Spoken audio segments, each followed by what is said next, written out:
Hi, I'm Dr. Elliot Adam from ElliotOracle.com. I'm also the author of the best-selling Fearless Tarot and Tarot in Love, Consulting the Cards and Matters of the Heart. Both books are published by Llewellyn Books, and they're available online wherever books are sold. And it is time for this week's Oracle. So earlier on my social media, I placed up a photo of 3 different animals and asked you to use your intuition and just ask yourself which animal seems to be calling to you, because that animal has your message. And the 3 animals this week are the cat, the Sphinx, and also the fox. So if you're just joining me now, ask yourself which animal seems to be getting caught in your consciousness. It doesn't have to be your favorite animal, just has to be the one that seems to be calling to you. And you'll also want to stick around for the outro, because I will pick one final card for everybody, for the collective, just as a takeaway for the energy that you might be confronting in the week ahead. So let's go into our first animal spirit, which is the cat. And so if you're attracted to the cat this week, this could be a time where you need to take independent action. The cat is sometimes associated with that independence, a nonchalance, a not really conforming to what other people desire or want from you. And the cat can say sometimes it's best to just go your own road and follow your own instincts rather than trying to conform or go along to get along with others. But the cat is also a magical creature. This could be a time where you're attracted to something magical in your own path, or that it's time to uncover something that has a bit of mystery with it, that makes you feel excited, or that might even be able to shape external events based on where you're placing your focus. The first card is where you should place your focus this next week if you picked the cat. And we have the King of Swords. And the King of Swords can say that where your focus is going this next week is on some of the status quo. Sometimes the King of Swords can represent rigid external factors that might feel limiting to you. Maybe your inner instinct is attracted to the cat because it wants to be free, it wants to go off and do its own thing, it wants to follow its own instincts and intuition, and yet that King of Swords can represent the confines of some external structures that really don't allow that freedom for you at this moment. And yet the King of Swords is also a very powerful, logical figure in the tarot. He can indicate the importance of using your mind to solve the problems before you. And he can also indicate that your mind can change, even if it's been kind of fixated in a certain direction, by starting to make a logical argument for what needs to happen in place. Sometimes the King of Swords will say, stop going on just instinct or automatic or feeling. Really think about, why am I doing what I'm doing? King of Swords can also say that it's time to come up with a plan. So really having a vision for where you're going and where you want to be in the next 3 years or even in the next year. The King of Swords says that your hands may be tied. It may feel like there's some restriction, and it might also feel like the status quo is getting the better of you right now, but you also have a powerful mind. And the King of Swords has butterflies on his throne, which can signify transformation. But in order to change, you're needing a plan. So this isn't just going off on an impulse. There is this sense of calculating, thinking about what's ahead, and also working within whatever factors are in your life right now that might make you feel a little bit limited at this moment, and really finding the solution, finding the escape route later on. So the cat and the King of Swords are kind of diametrically opposed. Whereas the King of Swords is about upholding the status quo and keeping everything in a structure, the cat is kind of like, I don't have structure. I'll sleep all day and maybe, get up at night and hunt a bit, and then I'll do what I want to do. And so this might be a time where you're reconciling these 2 archetypes within yourself, the part of you that has to be responsible, has to get to work, has responsibilities to take care of, but also the part of you that is yearning to be free, that wants to feel its magic again. The advice from your inner wisdom, if you pick the cat, that may be able to help you with the present impasse is the Six of Swords. So 2 swords cards. But for me, the Six of Swords is a card of benevolent change. It is as simple as getting in the boat and following where the current of your life seems to be leading. But you'll notice that there isn't this supercharged, fast forward motor on this boat, or they're not moving very quickly across it to get to their destination. There is a sense that there's a natural current, a natural rhythm to where change is taking place in your own life if you pick the cat. And I get this feeling like, don't rush into this. Really think about what's ahead. And also go with where the energy seems to be flowing right now. There is a natural change or progression happening in your life. It is time to leave behind whatever's been causing you upset or turbulence. You see the figures on this card. The boat is leaving the rough waters behind it, sailing toward the smooth waters, and then the safe harbor of the opposite shore. There is this sense that there's a natural current that's already leading you. And instead of feeling like you have to, fix it or force it or really try to charge ahead and make this thing happen, I think both the swords cards as well are saying it's time for you to apply your common sense, your logic. It's time to weigh things. And I just feel like overarching changes are where the cat really needs to place their focus. You need to know where you're going, or at least have a general idea or vicinity that you're pointing your boat into. And that's kind of what this is all about. The King of Swords is saying, have a bit of a plan, but also don't freak out about this thing. The changes that are coming for you are happening in their proper time. And what you're just needing to do right now is surrender to what's changing. Know that maybe some of the status quo of the past is going to start to shift, but it's also a time for you to have an idea of where you're going next and come up with some ideas for where you want to see yourself go. Because a lot of this current that you're surrendering to, it's not as if you're just kind of sucked into the tidal pool and have no choice over where you're going. The figures on this card are still able to steer the boat. And I feel that for you as well. There's a natural current leading you at this time, but you still have time to plan and to steer the boat of your life. And the mythic archetype that's going to help you this next week is Helios. He's the Titan god of the sun. Helios sees all, but it's so interesting. In my tarot deck that's going to be coming out next year, it's based on Greek mythology. I actually made the King of Swords Helios. And the reason is the King of Swords has a rigid daily regiment that he has to follow. He upholds the status quo, and so too Helios is in control of the sun chariot. Every day he's responsible for making the sun rise, so the myth goes. And so there are these structures, there are these things that must be seen to make sure that life goes on. And yet Helios on this card, it represents illumination. Helios is able to see everything from high above. He is the Titan that's able to see everything in its proper perspective from his highest vantage point. And so too for you, I just get the sense it's time to rise above and circle over your life and really look at where things seem to be heading for you. And I just feel like this Helios message is just so poignant with the King of Swords. I can't wait to share the deck with you next year because it really just feels like there's an alignment with something that might be shifting or changing with your daily routine. There might be a goal or a plan or a transformation that you're going to be undergoing that is going to affect how you get up every day and what you're doing with your time. And I feel like you still have some charge or control over what that's going to look like. So I feel like it's time to make peace with all that's changing in your life at this moment. Next, we're going to go into the Sphinx animal spirit. And the Sphinx is the one who presents the riddles to us. A lot of times, if we're attracted to the Sphinx, we might be up against a conundrum in our life that we don't quite know the answer to. Might feel like we're needing to solve a riddle or that there's a problem before us that we really have to look at from different angles. But sphinxes, for me, are also associated with the oracles, because in front of the temple of Apollo in Delphi, where the Delphic oracle was, there was this large pillar, and a sphinx stood on top of it before the temple. It was called the Naxian Sphinx. You can still see it, actually, in Delphi if you go to the museum. But this sphinx is a symbol for oracles, for information that you're receiving at this time, sometimes combined with the intuition that you need to puzzle over for a moment. You need to think about. It's almost as if there's a mystery that you're decoding or trying to decipher.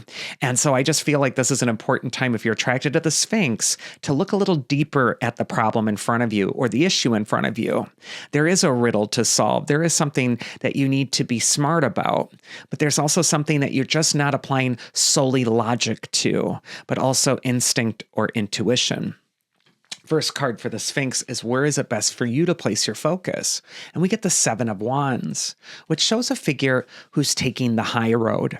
He's taking a stand, and he's defending his position on the top of the mountain.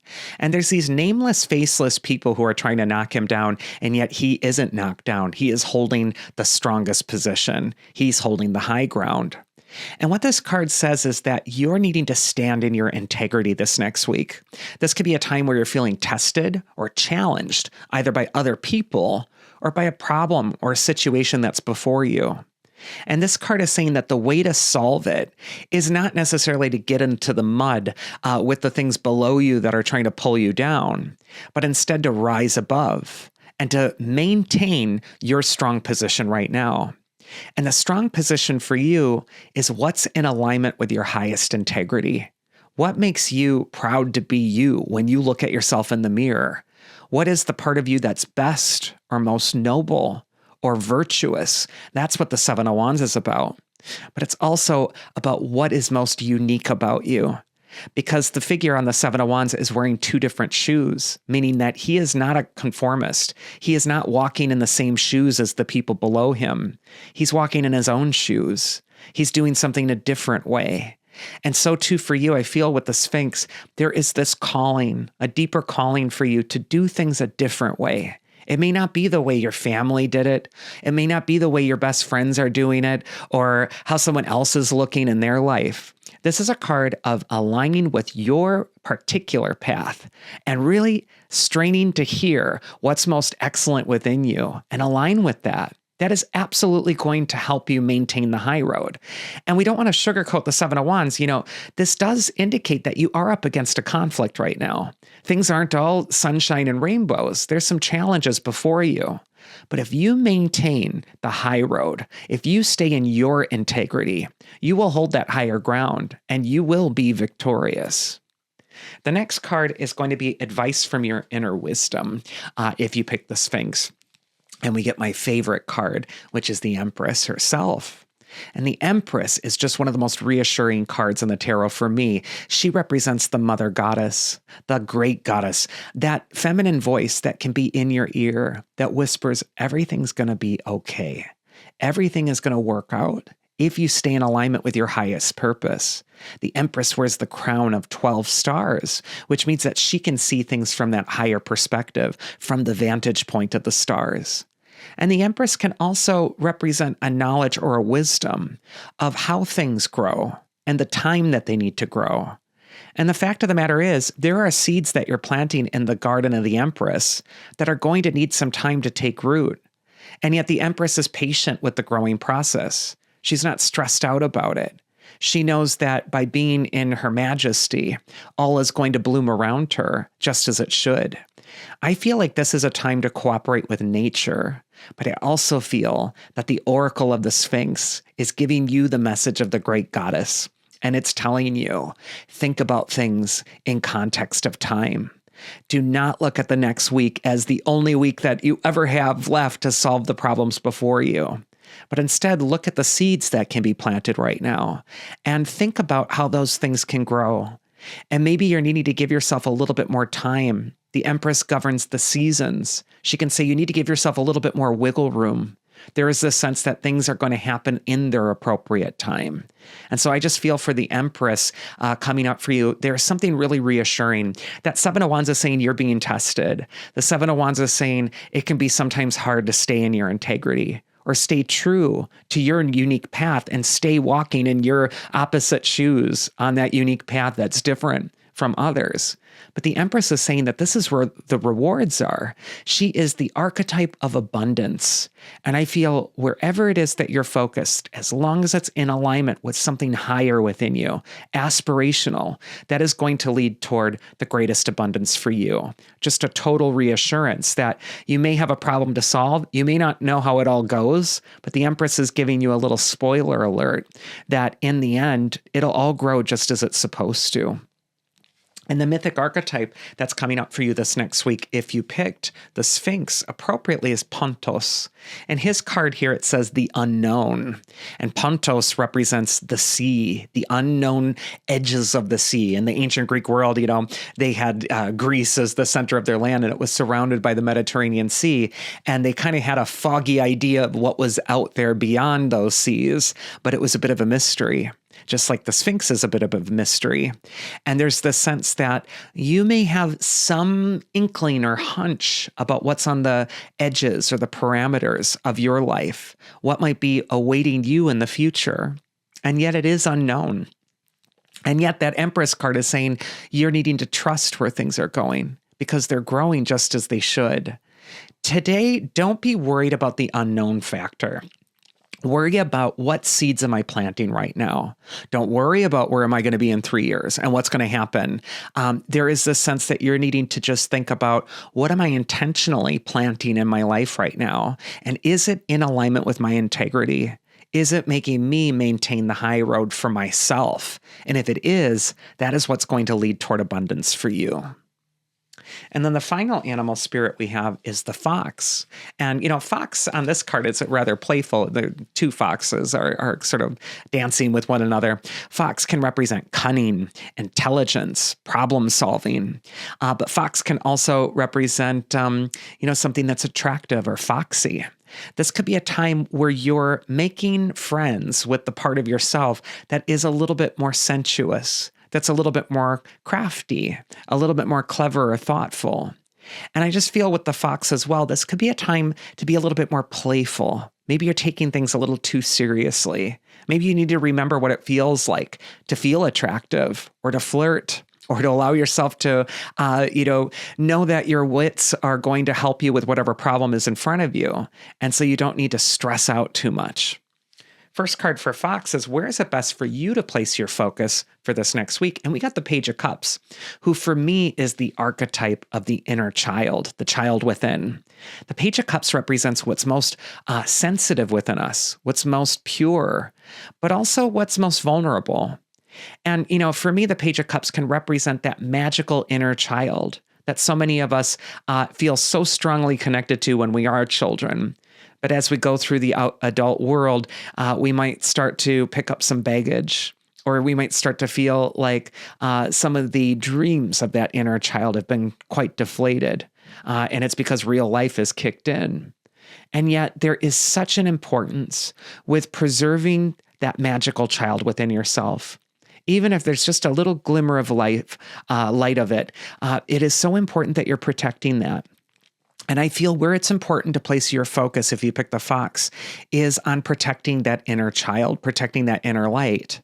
Just as you wouldn't let a toddler into just any old environment, someplace that was dangerous or around really coarse, horrid people, so too, this might be a time where you're honoring yourself and saying, I'm not going to put myself in that environment right now. The Page of Cups can also represent really creative artistic abilities and the ability to listen to your intuitive inner self. You got the fish whispering into the ear of the Page of Cups, and the fish knows where all the sunken treasure is. So this could be a time to make friends with your inner child, but it could also be a time where you're making peace with or confronting childhood issues and knowing that you're safe. And maybe you're a grown-up now, and you're not in that vulnerable position that you were in before anymore. And so you get to really decide how you're going to take care of that child within. You might be able to find where it's hiding right now and guide it toward a safer place. The advice from your inner wisdom this next week, if you pick the fox, is the 10 of Wands. And for me, the 10 of Wands can be a card of burdens. And I feel like there's, with that Page of Cups energy, sort of burdens that have been there for a long time. And yet there's all this weight on your shoulders. And the Ten of Wands is showing the figure who is laboring to maintain the weight that's on his shoulders. And yet he's almost at the finish line. He's almost able to put that weight down. The Ten of Wands is telling you that there were some external responsibilities or challenges that you had to meet. And you can't just always be about the inner child and magic and bliss and all of that. There is this adult world that you're contending with. And yet the Ten of Wands for me, even though it does show effort and labor and putting in your time, it's also a harvest scene. And this card can really indicate that there is a harvest that's awaiting you. It looks like you're stepping over a threshold right now. And I feel like it might be a time to put down some of the burdens that have been weighing you down, or even kind of forcing you to put your inner child in exile and really just be about all this serious business that's before you. I also feel that with this Ten of Wands card, that there is this service that's required of you at this time. And I feel like whatever the job is that's before you, I feel like you need to incorporate a little bit of that childish magic. It might be that you're able to bring in some levity or humor. Might even be that you're sort of looking at people without the judgments of the adult world, but with the pure eyes of a child. But it might be also a time for you to realize that if you're dealing with people who are struggling or hurting around you, that they also have an inner child within them. And you have to wonder sometimes, especially based on how people behave, what the heck happened to you? What happened to your inner child that's how you're behaving right now? Everybody's got wounds or things that they accumulate, and everybody deals with them differently. And so I just kind of feel like there's this awareness of what is your burden, and then what is the baggage of someone else that you just don't need to carry.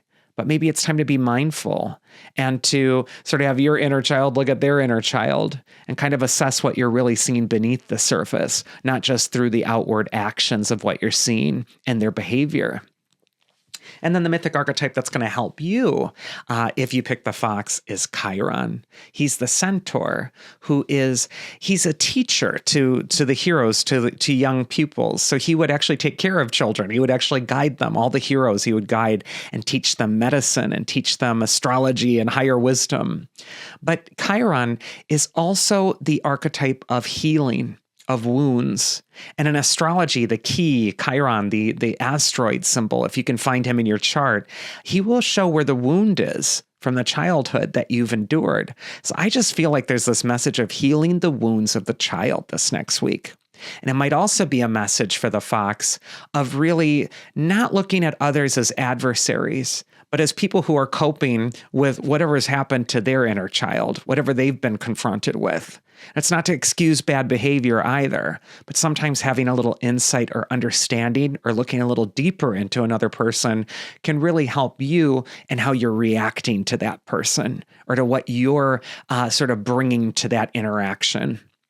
And then that is going to be the oracle for this week. It might be a time where we're healing, but there is one more card to go, which I will discuss right after I just tell you. If you enjoy my readings, you can schedule a one-on-one tarot session with me at elliotoracle.com. I also got email readings available there where you can submit your questions to me, and I'll make a video where I actually design a spread to answer the question and make a video much like this and describe to you what I'm seeing and how you can best solve it. Also, my books are available online. And if you absolutely love my YouTube channel, please do subscribe to the channel, like the video, and leave a little comment in the comment box because it does boost the engagement. Subscribing to YouTube is absolutely free, so there is just no reason you shouldn't. And it will be a notified thing anytime you go onto YouTube and want to see my videos. If you hit that little bell icon, it'll tell you when I next upload.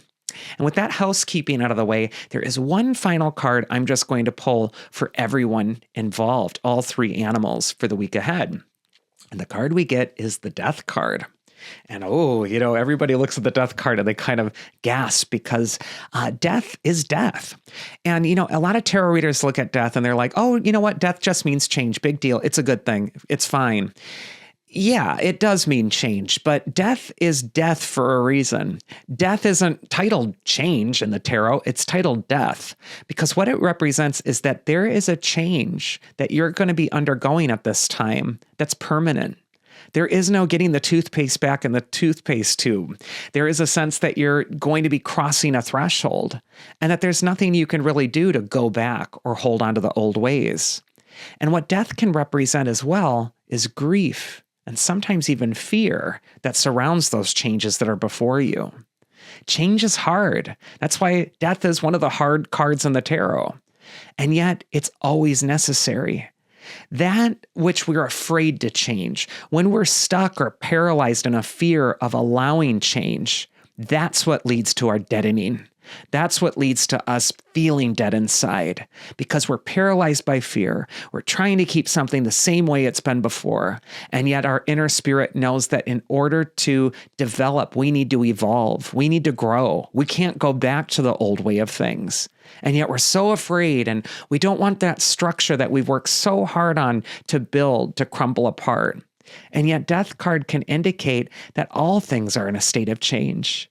And the happy person is the one who can recognize that and says, you know what, this is a change. This is hard. It's really even making me feel some grief. It's really making me feel that this is a difficult thing, but I accept. I accept.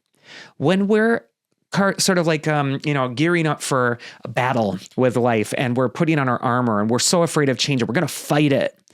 Well, that's a different posture to go through life than if we just say, I allow it. I allow it. This is part of what's going to happen. This is inevitable. Thy will be done. And the death card does show that there are universal shifts or changes that are happening with you. But always with the death card, you must look at all the symbols. And one of the symbols on the death card is the sun in the background. And whether the sun is rising, signifying rebirth or a new dawn, or whether its setting is immaterial. Because as the sun sets here, while I'm in England, it's rising over there in another part of the world. And so I feel for you, it's so important that you realize that with every setting of one sun, these cycles go on. These changes occur, and there is a rebirth that's imminent. It's inevitable. It is coming. And there is nothing to fear when we look at our life as a series of death and rebirth. And so I just kind of feel like you're needing to align with the spiritual truth. The spiritual truth is within you. It is the immortal part of yourself. It is the part of you that goes on. It doesn't need to be afraid of these mortal changes that are happening around you because you are forever. And it's this situation before you that is temporary, that is going to be transitioning. And if you align with that higher inner spiritual awareness, nothing can destroy you. You will absolutely go on and you will be able to accept the changes that are before you. So today, be like the little child on the death card holding up the flower to death. He's not afraid of that change or that sense of the world beyond or what might be coming because he's a little child. He was just in the realm of spirit not too long ago. He is not afraid of a world of infinite bliss and reuniting with loved ones and being with people in a happier state of mind, an evolution toward your next lifetime. There's nothing to be afraid of. So stop letting fear deaden you this next week. Accept the changes that are before you and allow your heart to open to them and present those changes the gift of your grace, and a rebirth will be assured. And that is finally this week's Oracle. I do hope you enjoyed it. If you did, again, subscribe to the channel, thumbs up, all that good stuff, and also share the video with a friend. I will see you again here next week, my friends. So all of you out there, please do take care of yourselves.